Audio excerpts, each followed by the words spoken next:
years ago, a well-known organization approached me to help raise funds to provide cesarean operations in a remote area in Africa. I was very keen to help. Having delivered all of my children by cesarean section, I was saddened to know that babies and women were dying because of the lack of the right care at birth. Without that option, I would not have 4 wonderful sons. I would not even be here today. 1 year later, I traveled to Africa to discover how it changed the women's lives. I was shocked to visit the clinic. I saw a building with all the right equipment, but still wrapped in its plastic cover, and the doors firmly closed. What was the problem? It turned out that the organization had not secured permission to hire a gynecologist, without whom the clinic could not operate.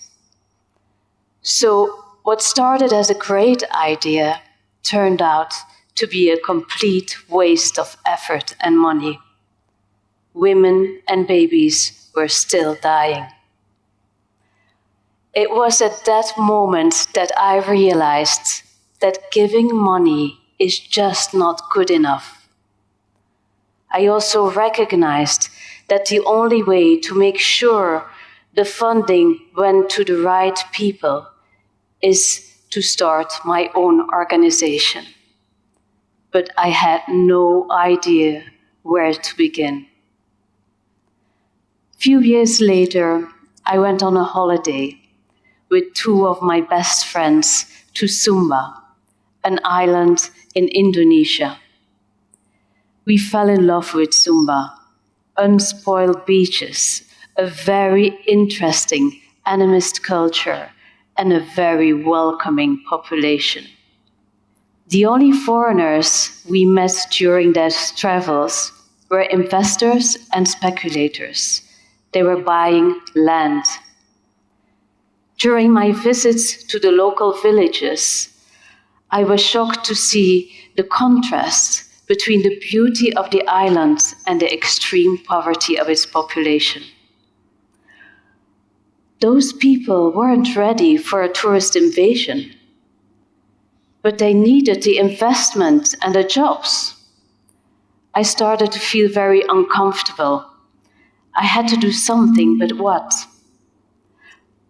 On the last day of my travel, the last morning, I woke up with the idea to build a vocational hotel school to provide the young people of the island the right hospitality skills, and to provide also a model of what sustainable tourism actually means.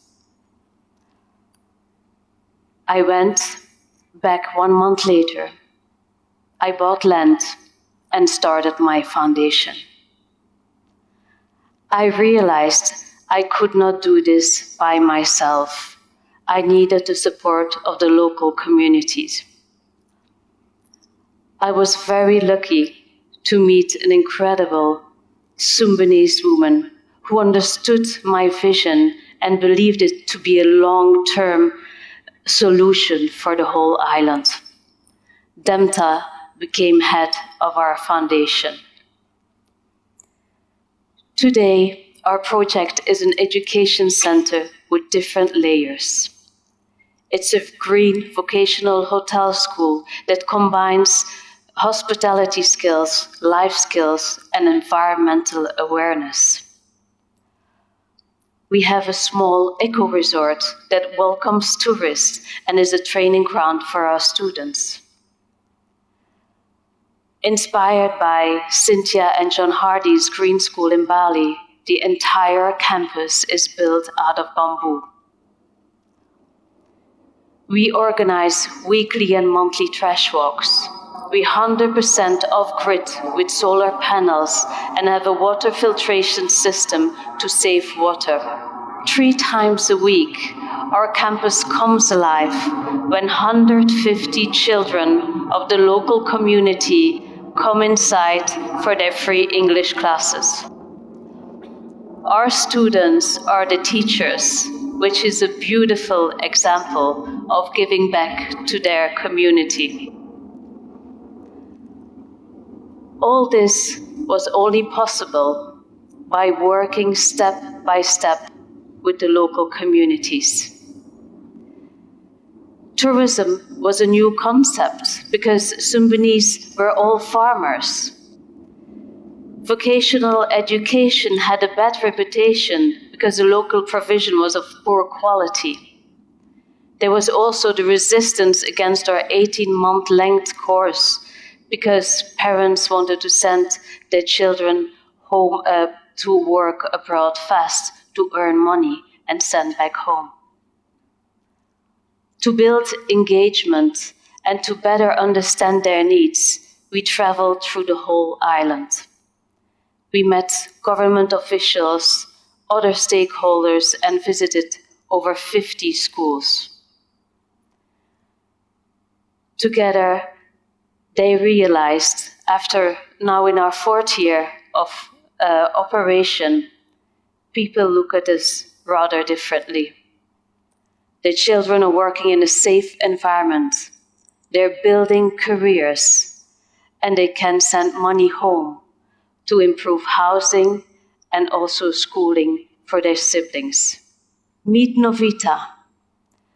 Novita grew up in a very poor condition, which got even worse when her father abandoned her family, leaving her sick mother and 7 siblings behind without any support.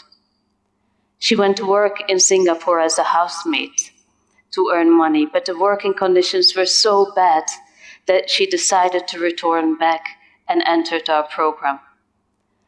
Today, she's very happy working as a housekeeper on a luxury cruise line and is able to support her entire family.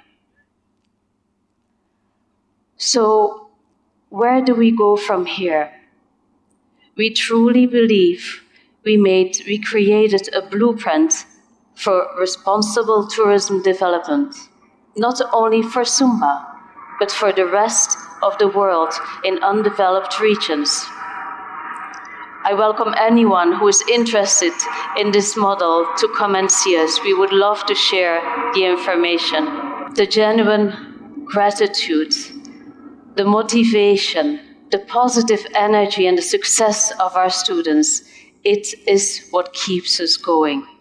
I want to encourage everyone here tonight to travel the world, explore, enjoy, but to pledge to do more, to break the cycle of poverty of the communities you visit.